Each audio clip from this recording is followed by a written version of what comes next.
Good evening, everyone, uh, and welcome to our session. Thank you so much for joining our today's session.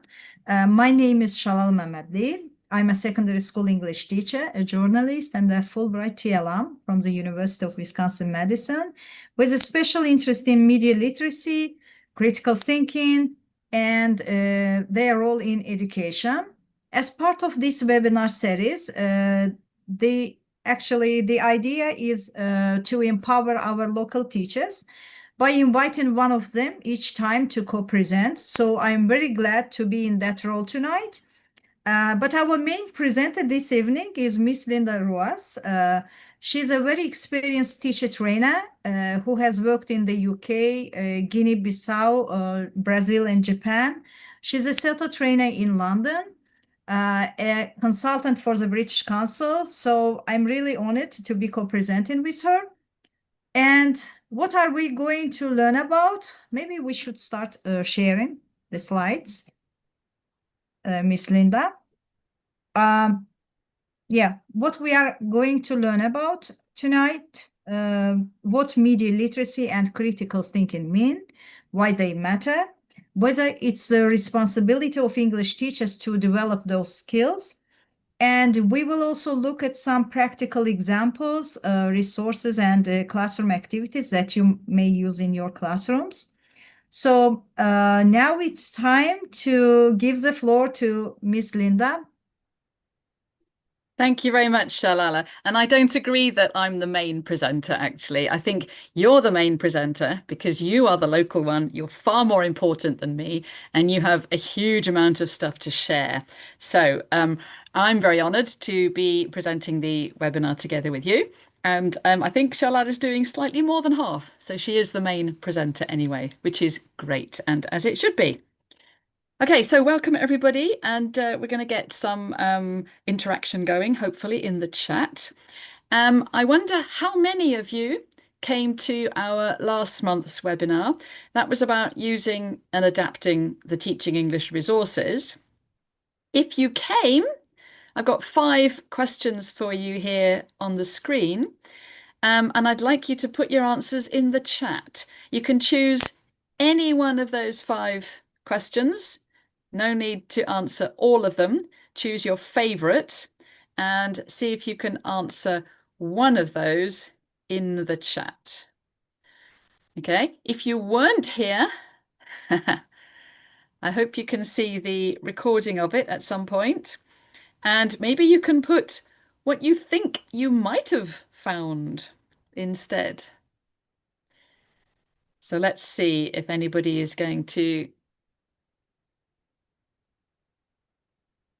Or maybe nobody came and nobody learnt anything and nobody can remember anything.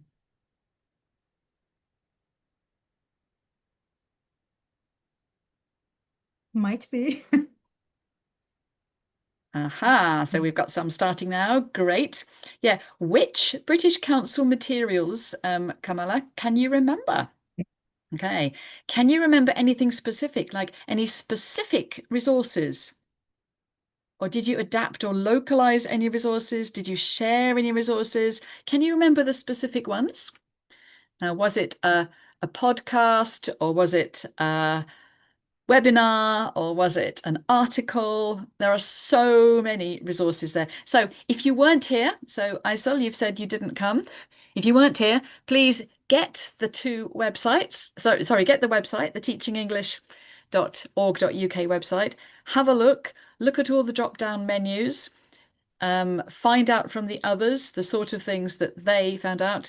Nazreen here, yeah, was looking at articles and webinars. Any particular ones? Anything good that you'd like to recommend? The more specific you can be, the better. Okay, it's teachingenglish.org.uk, is it? No, we'll share the link in the website later, and I've got it on some of my slides.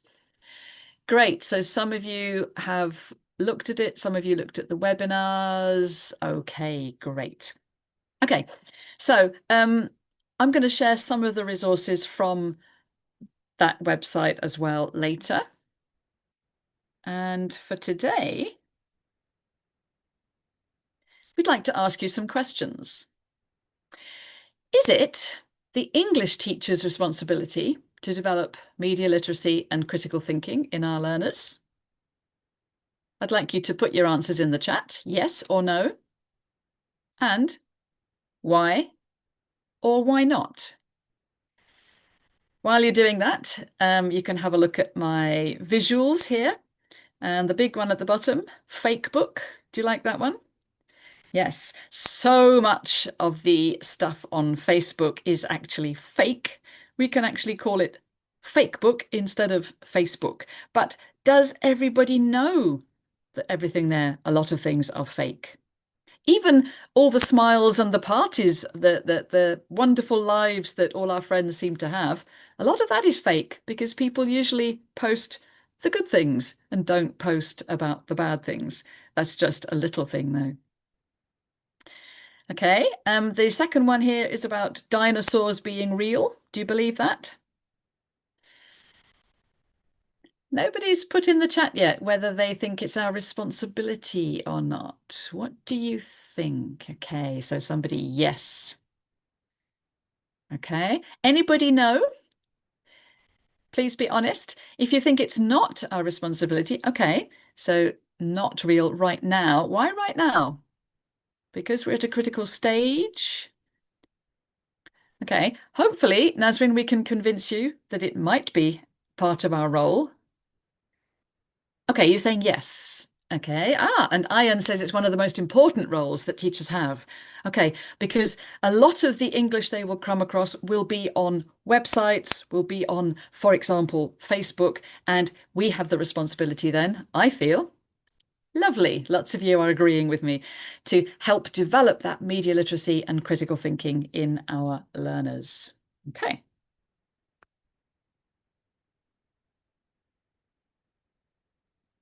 So we could have a look at that website. So here is the Teaching English website. It's the British Council website, for those of you who weren't here last time, for teachers of English all over the world. Right. And the best way for finding out about media literacy and critical thinking on the website is by looking at the search button. And the search button is at the end of the big black blue arrow there, top right-hand corner, the little magnifying glass. There are two slightly different versions of this website, one on a laptop and one on a phone. They're structured slightly differently, but all of those drop-down menus at the top, you can see there are hundreds and hundreds of resources, articles, lesson plans, podcasts, webinars, live events. This week, the end of this week, there is all the Teachers' Day, World Teachers' Day events. So there's lots and lots of live events as well. Please have a look at the website. Please try looking in the search button to find out stuff about media literacy and critical thinking. I looked to save you the trouble already, and there are a few really interesting things. Look on the right here, and this is about English teaching in the post-truth era. This is a really good article. Do you think we are in the post-truth area? Post-truth? What does it even mean? But this is something about today's life, isn't it? And I see your really useful comments in the chat, all about shared responsibility with parents, media producers, yes, and us as well. So there's a link to an article there that you can read. I think the slides will be shared with you afterwards at the end. And on the left here, there's a really interesting lesson plan to do a ready lesson on this topic with your learners. Now, the lesson plans on the site are divided up into secondary, primary, secondary, and adult. This one, as you can see in the link, is for teaching secondary, and it's one of the intermediate lesson plans. They're all divided into the CEFR levels. This one is B1, and it's about fake news. We're going to have a look briefly at the lesson plan. Feel free to use part of the plans, all of the plans, whatever you like, turn them on their heads, adapt them, localize them, but please have a look at them. So this lesson plan, teenagers usually love it. and it's about comparing two websites. So one of them is about the tree octopus. Have you heard of the tree octopus? An octopus that lives in trees on the west coast of North America. Got 8 arms, amphibious, intelligent, endangered because of the fashion industry. And the octopus tree. And this is also from the northwest coast of America. It's a great big tree, extends 15 meters around and believed to be 250 to 300 years old. So which one of these do you think is true and which one is fake? What do you think? Tree octopus or octopus tree? The top one is an octopus. The second one is a tree. Nazrin thinks the second one is true. Now, the question is, why? So we get the learners to read this, to think about it, to discuss it, and then what we get them to do is to delve deeper into it and go through these 5 questions. So where does the information come from? So they're looking at the website, look at the URL. Does it look familiar, credible? When was it put on online? What's the date? Was it real? Okay, is it recent? Who created it? Who wrote it? Who took the photo? Do they have any credentials? Do you know them? Have you heard of them? What does the post look like? Look at the layout, well presented, carefully organized. And how do you know for certain? Check the content again. Does it seem unlikely? Is it too good or too amazing to be true? And Kamala, yes, you say, look, it sounds very strange, doesn't it? So a tree octopus, never heard of that. And if you look it up, I suggest you do look them up later.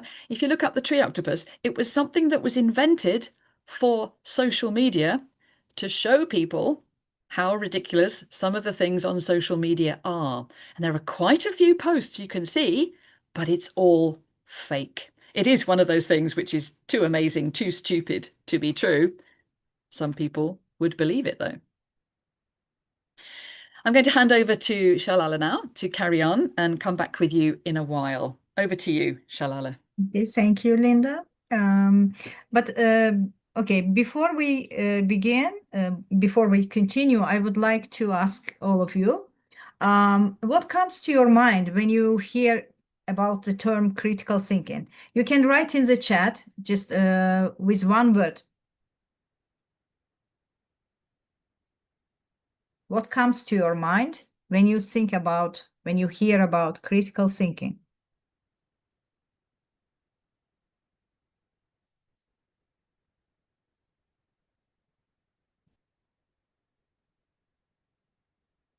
Okay, it means for me you think on your own. Great, Jamale. And Svetlana Hanım, creative ideas. Good. Miss Linda, reality. Great, thank you. Thank you for sharing your opinions. So how can we define critical thinking? Critical thinking, it is a process of analyzing, questioning, and evaluating information in order to be able to make more informed and more responsible decisions. Now, based on the definition that we have just discussed, what do you think? What kind of components does it have? What kind of components can be included in critical thinking?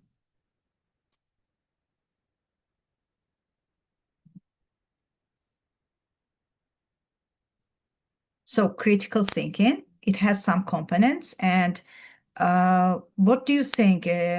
What kind of components can be included? Analysis, I sell, great. Any other? Evaluation, great, thank you. Arguments, Günay. Criticism, Jamala.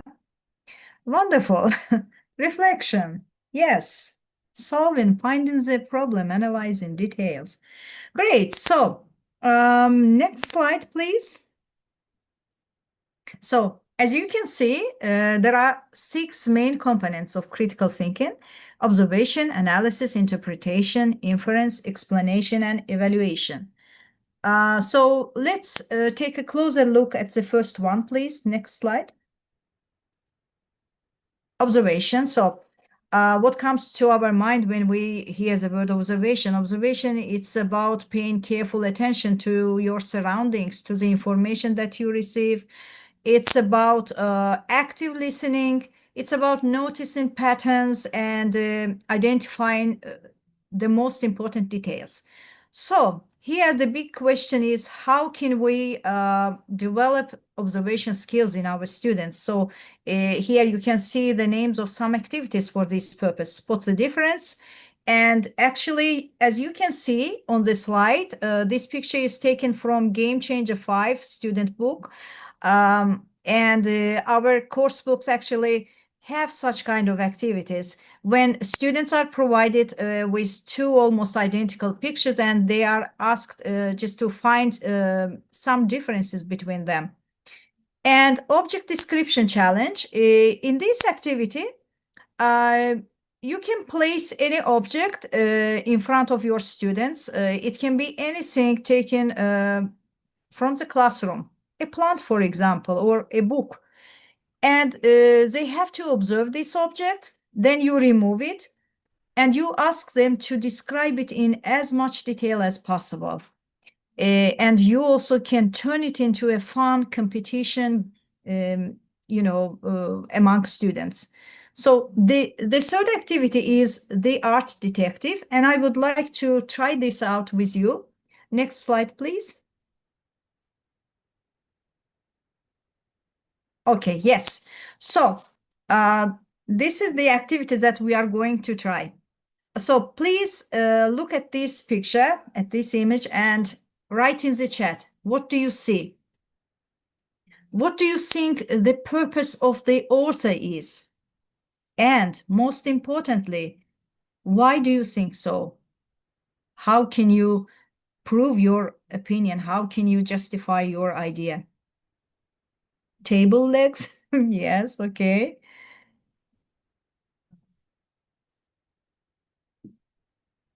Okay. Any other ideas?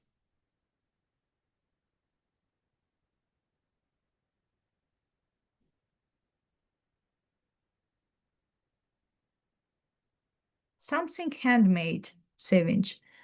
Okay, taking furniture apart and storing it in a cupboard. Okay, sounds interesting. Pieces of couch or bed. Great, Svetlana. I sell museum items. Okay. Yeah, actually, the picture was taken, um, at an exhibition. But again, what do you think the purpose of the author is here? Maybe he or she wanted to create a new thing, discover. Wonderful. Geometrical, something from ancient times, possible. Okay, so as you can see, you can ask here as many open-ended questions as possible. So the sky is the limit. Your students actually there is no right or wrong answer. So your students may come up with different, absolutely different ideas. And before this, can we move the slide? Yeah, the last activity was mystery bag, and this is also a fun and very easy activity. No, before this. Yeah, mystery bag. So you just place different objects into one bag, and then your students may come and touch it. It's also good for kinesthetic learners, and they try to guess what's inside. And let's move to the second component of critical thinking. Analysis, please. Yes. So, analysis, it's about the ability to break down complex information into smaller and simpler parts in order to understand the relationships between ideas. And it's also about differentiating facts from opinions. It's about finding logical conclusions, logical reasoning.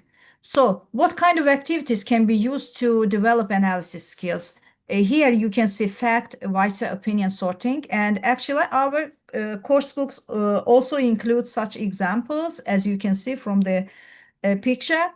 Um, so students here are asked to read the sentences and to decide which of them are facts and which are opinions. So of course we have to explain that facts are something that can be proven. They are mostly objective, while opinions are just your thoughts about something or someone, and um, they can be false or correct. It doesn't matter. And reverse thinking. Can we move to the next slide, please? Next slide, please. Yeah. It is Kubra teacher's favorite one. Here you can use science. For example, this is an example from science lesson. Here, instead of, for example, explaining directly that plants need sunlight for photosynthesis, you can ask your students what would happen to plants if they never got sunlight. And students have to reason backwards, thinking that, okay, no sunlight, it means no photosynthesis, and it means no plants, because plants simply dies. But I must explain here one important detail, that for using this activity with your students, they need to have some kind of background knowledge. So that they could relate it to their knowledge. But you can say that how can we use it when we teach a foreign language and we are required to use the target language in the classroom? And let's say if we decided to explain some grammar rule to our students and they have no idea about it. Um, Good news is that still you can do it, because you can use gestures, images, or you can create some context. You can give them examples. And in this case, for example, if you are explaining them grammar rule about prepositions of place, you can give them correct examples, like solidify this knowledge, repeating this kind of sentences 2 or 3 times, and then you can use them uh, in an incorrect way and wait for them to correct you. And it will be also interesting for your students, because students like spotting mistakes, and especially when their teacher makes them. Um, yes, and can we move previous one? Yeah, previous one, please. Yes, the so what method. It's also an interesting activity. When after reading some short passage or given information about some fact, you just stop and ask your students, so what? So what? It makes them to think critically and creatively about something, and trying to explain what was so important or significant about this. Then, of course, you can use compare and contrast charts, like Venn diagrams or T charts. It's also useful for developing analysis skills. And let's try this one with you again, the what if game. Can we move to the next slide, please? Yes. So um, this is our activity. So what if social media didn't exist? Can you write in the chat, please? What would happen in this case?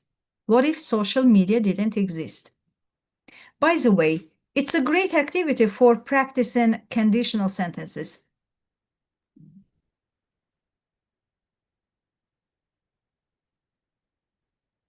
So I'm waiting for your answers.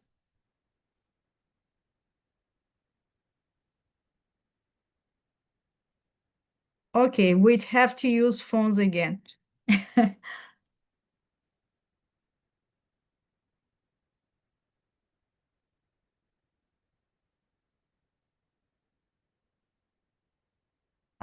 We might be happier. People will use this time productively. Great, Aysel.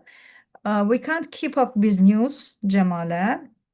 Ayan, people would have been more focused on real life. Wonderful. And Sevinç, the people will live calmly. Okay, thank you. And Ludmila, we would connect with people around the world in real life. Teenagers would have better mental health. Wonderful. Thank you all for your ideas. So again, you see, you encourage them to think deeper using this activity. Can we move to the next slide, please? Yes. So the third component of critical thinking, it is interpretation.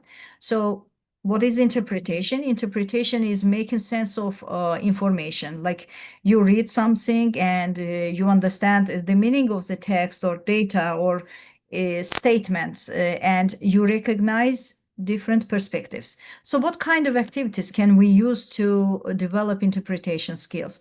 The first one is headline detective, and our course books already have such kind of activities. When students are asked to predict the topic of the reading passage, just looking at the headline or the images that accompany the text.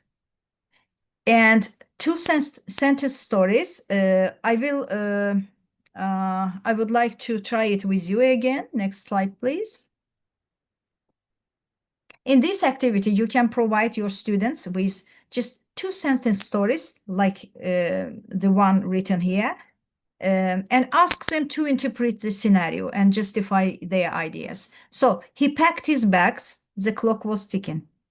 What's happening here? I need your ideas, your interpretation. And you have to prove your ideas. You have to justify. Please write in the chat.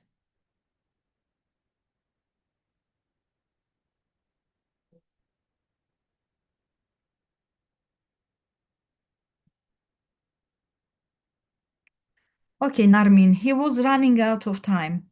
Okay, good. Linda, he's moving out of an old haunted house. Jamala, he went to the work. Ayan, he was running late. Any other ideas? Maybe there was a bomb. Wonderful. Yeah. Scary scenario. Sevinç, he's ready to go out. I said, suddenly Nihat's mom came. She checked the diary? You mean? Yeah, okay. So you see, again, it encourages them to use their imagination and boost their creativity. And at the same time, they have to justify their ideas. So they have to think logically. So can we go back, please? Uh, okay, yeah, emotion in text. How would they feel? This is another activity. In this kind of activity, you can provide your students with a short line like, I can't believe you did that. And then you can ask them, is this anger, surprise, or disappointment? And why? They have to explain why. And the fourth activity, image interpretation. What's happening here? I will do it with you later. But before this, I would like to talk about the last activity, interpreting poetry and quotes, especially course books for our 10th graders and 11th graders. They contain lots of poetry examples, pieces, and also quotes. For example, you can tell them the pen is mightier than the sword. How can you interpret it? How does it relate to real life? And let's go to the next slide and try one activity with all of you. Yeah, image interpretation. So you can provide your students with some, political cartoon, or it can be, pictures from their course books or any ambiguous image like this. And you can ask them, what's happening here? So let's write in the chat, what's happening here? What is this picture about?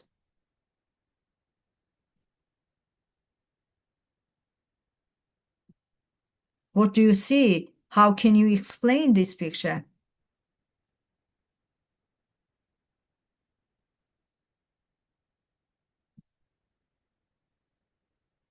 I'm waiting for your answers.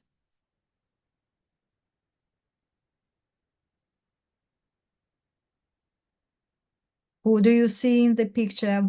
Okay, I have no idea. Girl among men. Revana. Thank you. Any other ideas?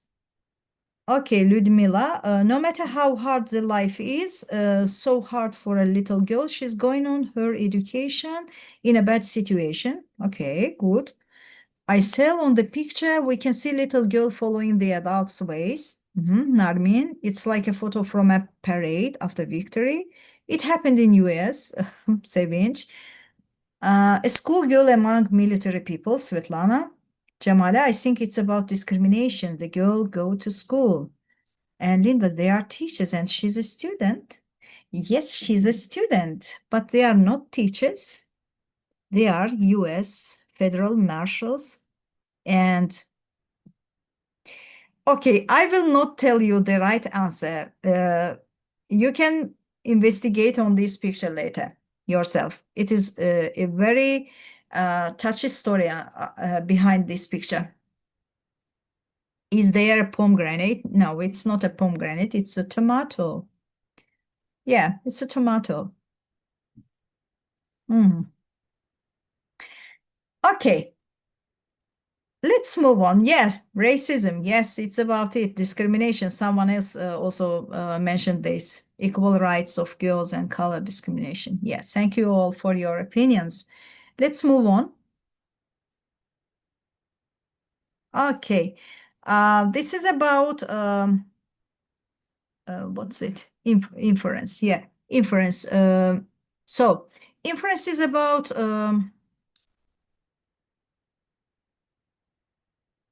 yeah, it is about drawing logical conclusions based on, available evidence or facts or the information that you have. So you have to deduce the meaning. So some activities that can be used for this kind of skills. What happened next? And as you can see, again, this is a picture taken from our course books that we already use in our public schools. When, at the end of the, reading passage, students are asked to think about it and to predict what will happen next. Then inference riddles. Riddles are a great source of making students think critically about things, making, about developing their imagination, and especially it works well with primary school students. And reading between the lines. Can we move to the next slide, please? Yeah, let's do it together. Imagine person A, you are given a short dialogue where person A asks, "Are you going to Lisa's party?" And person B answers, "Yeah, I guess," with a sigh. So, questions. How does person B feel here? And what clues tell you that? Can you write in the chat, please?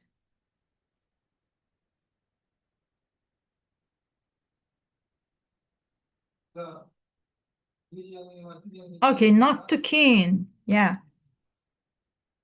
Feels forced to go. Okay, possible, maybe. He is unwilling to go. Okay, she or he feels confused. Okay. Any other ideas? B doesn't have a good relation to the owner of the party. Ludmila, thank you. Aysel, unwilling. Okay, thank you. Thank you so much for your opinions. Okay, he is not eager to attend. Yeah. Okay, let's move on. Yeah. He might feel bored as well. Why not, Svetlana? Yeah.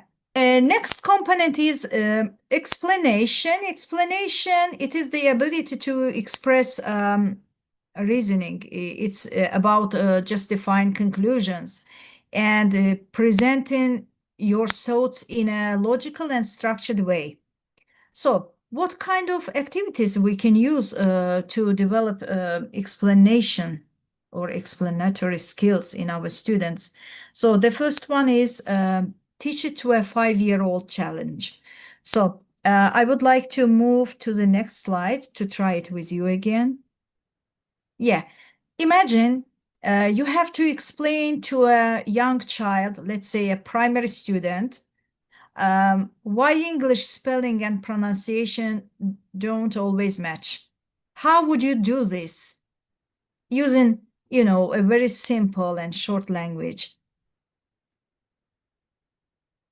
You can write in the chat.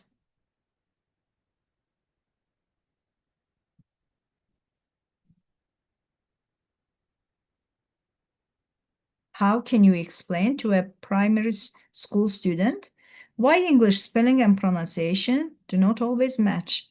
Show them practical, real examples. For example, through, enough. Thank you, Linda. Any other ideas?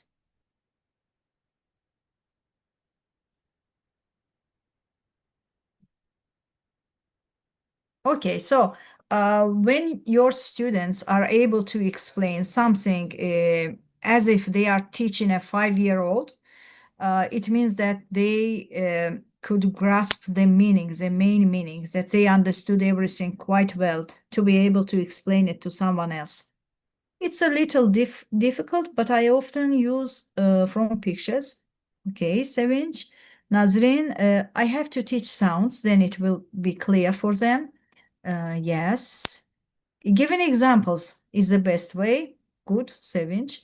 I sell because it is international language and I'll show some videos in which people are talking in different accents. Yes, I sell. Ludmila, today I faced the issue with the name James. I pronounced it well. Okay, thank you, Ludmila. And can we go back to the previous slide?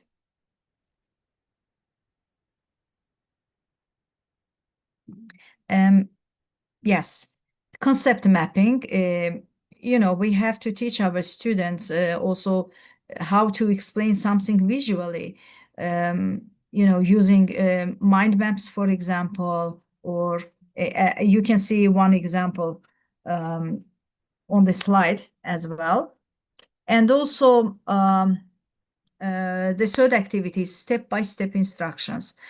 For example, let's say you are teaching cooking verbs. You can ask your students to come up with their own recipe and to explain step by step how to make, let's say, a carrot cake. It's also good for their speech practice, by the way. Okay, let's move on and let's move to the last component of critical thinking, evaluation. So evaluation is about judging the reliability and credibility of sources. It's about assessing the strengths of arguments, and it's about also spotting the bias. So what kind of activities can be used in this case to develop these skills? The first one is this a reliable source? For example, let's do it together again. Can we move to the next slide, please? Yeah. So here you are given two pieces of news, two examples of news. So I want you to read each of them and then to write in the chat which one is more reliable and why.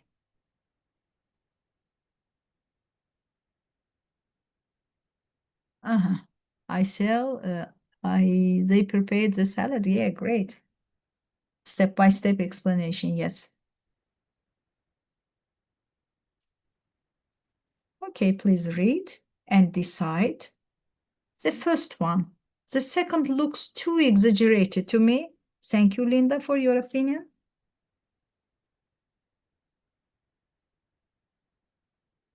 What about others? Any other ideas? Which one looks more reliable and why? I think the first one is reliable. Svetlana, why? Can you explain?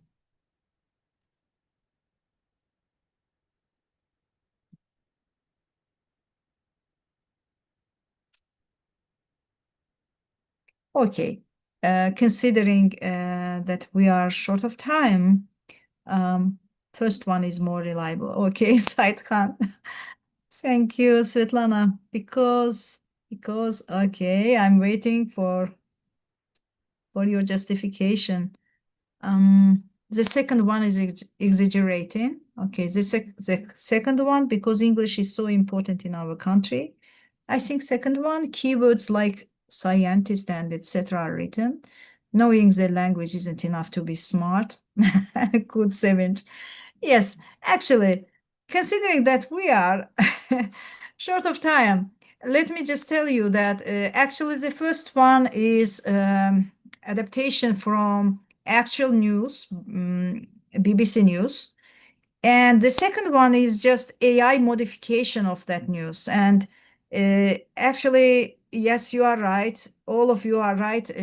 Noting that the second one uses exaggerated language and it is not that factual. Yeah. And can we go back, please?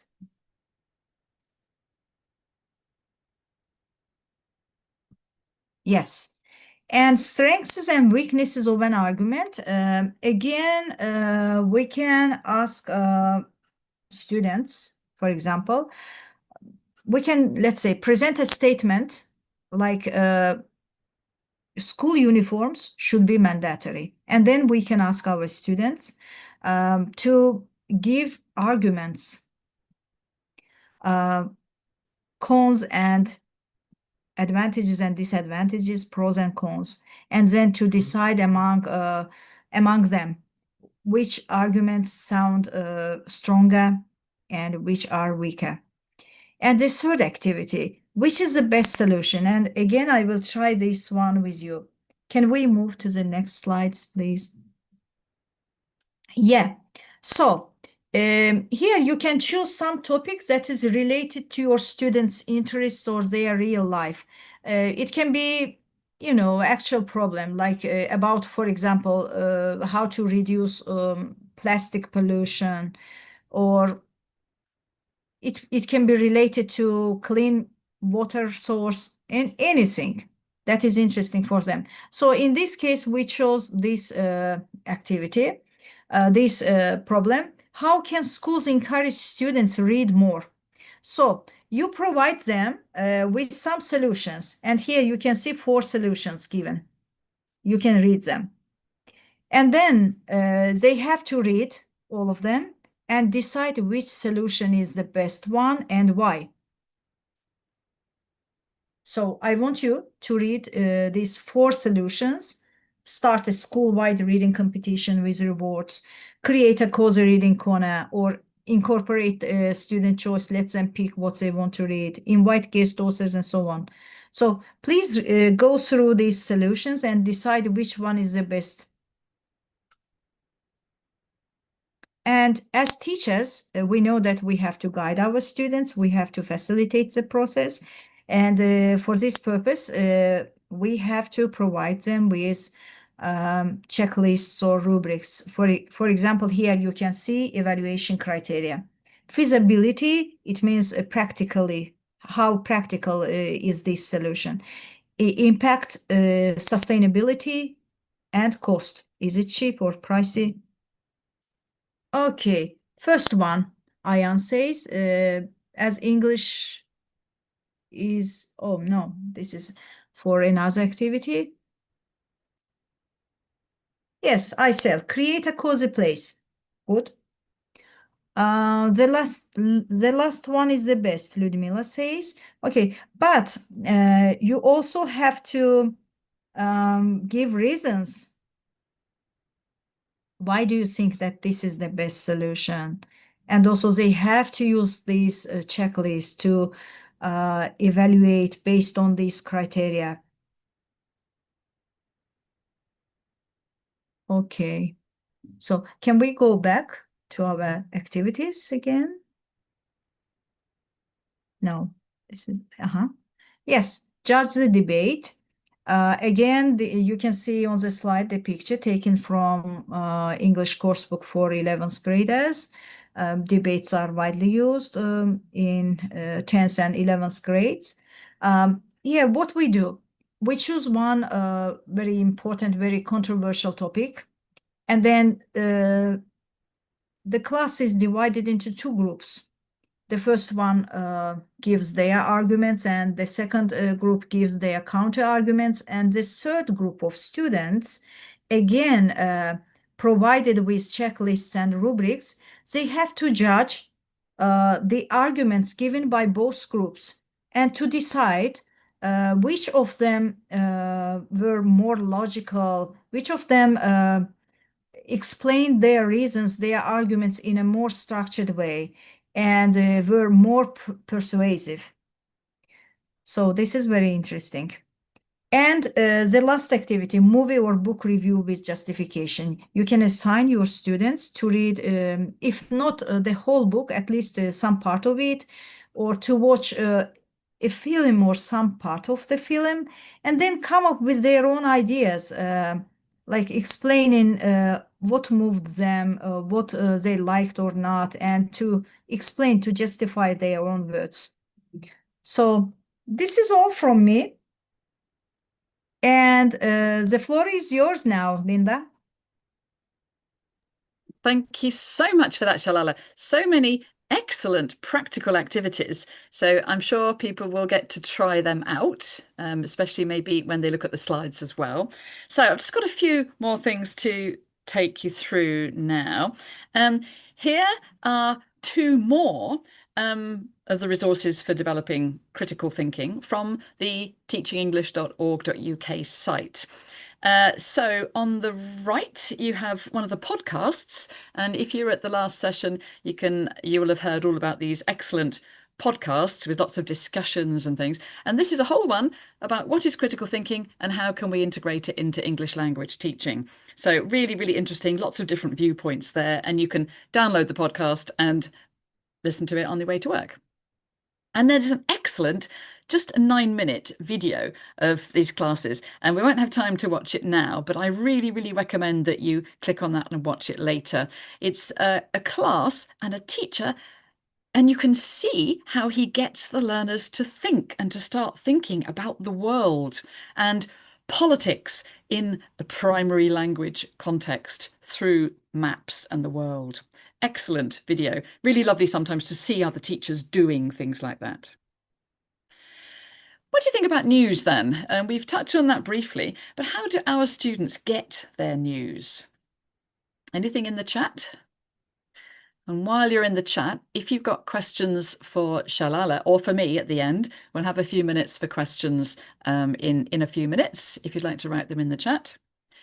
Do your students then read the newspapers? Do they watch the television news?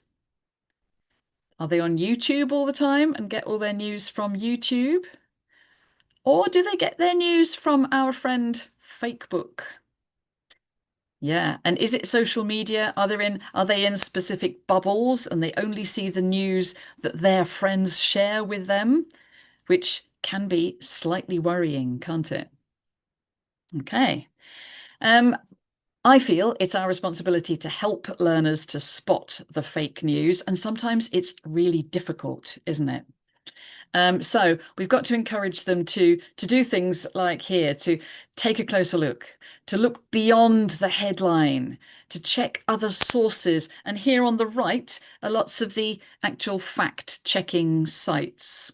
I'm not sure if you can access them all from your country, but some of these I hope you'll be able to check the facts, to check your biases as well, because are you more likely to read that because you think in a particular way? Are you more likely to believe it because you think in a particular way? Because people who believe something are more likely to believe something else, which is similar. And then finally, you've got to think, is it a joke? There's also a nice image site there, this reverse image search.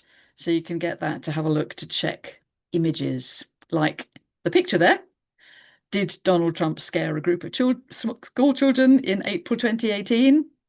Actually, no, it was two different clips that were edited together. And of course, video editing is becoming so much cleverer now. How do you know if it's the real person or not? So this puts a lot more responsibility on us as educators. Here are 5 different stories. We're not going to have time to look at all of these in detail, but these are 5 stories that were in the news in the UK. So they look okay, don't they? Devastating hurricane, people dying in the tower, the storm, and an imam closing his doors. Yeah. Sorry. Girl trapped in a deadly earthquake.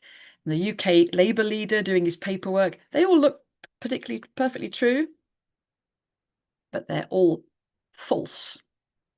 And the question then is, why would people believe this news? So the one about the hurricane, Category 6 hurricanes don't actually exist. The one about the people dying in the tower, they were exaggerated so much because people want to believe shocking things sometimes. A Canadian imam had never even been to Texas.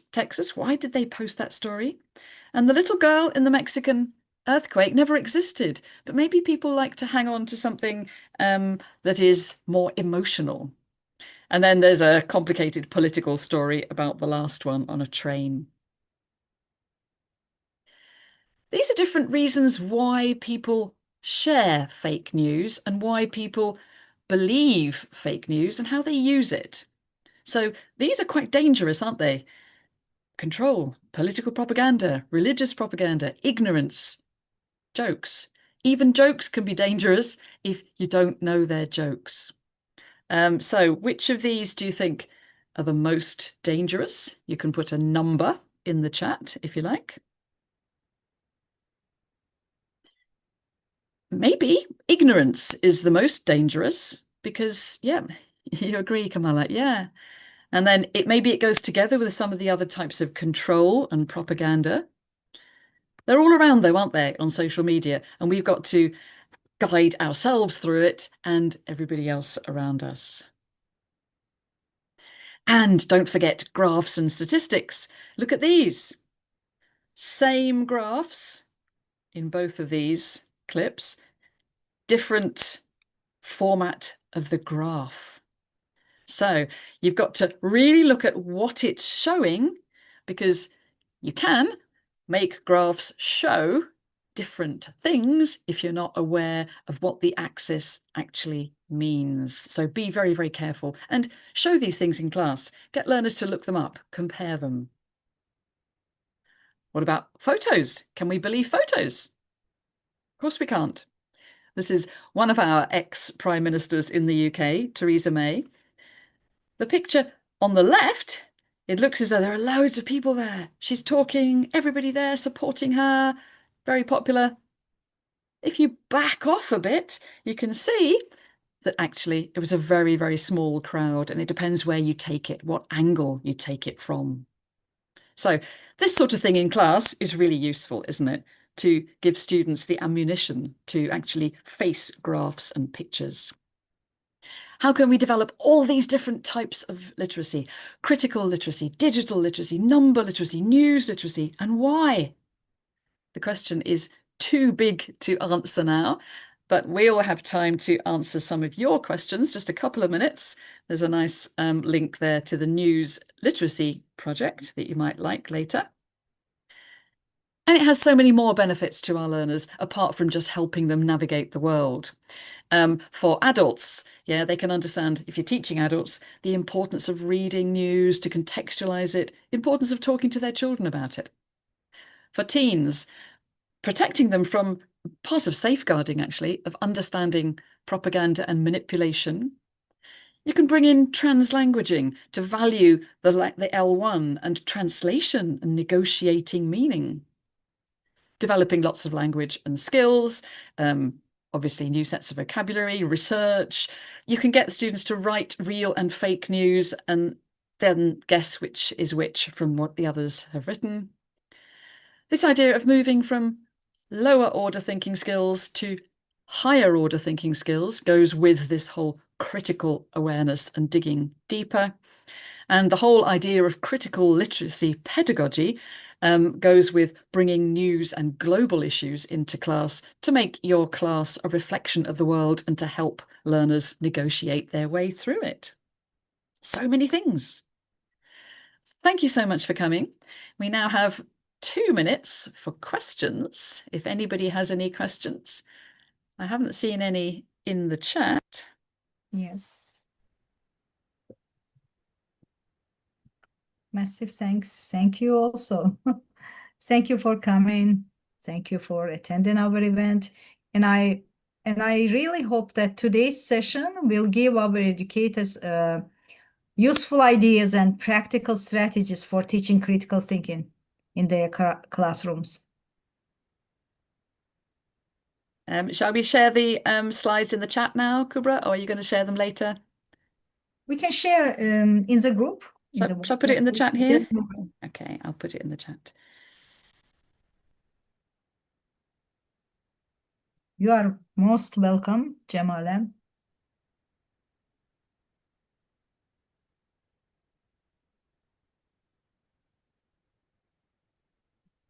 Sorry, taking me a minute or two to find it.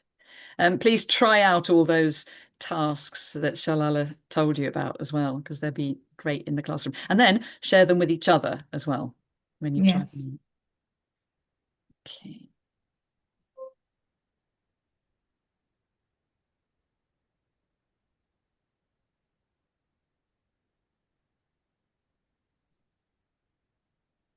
Yes, we will do, myself. There it is.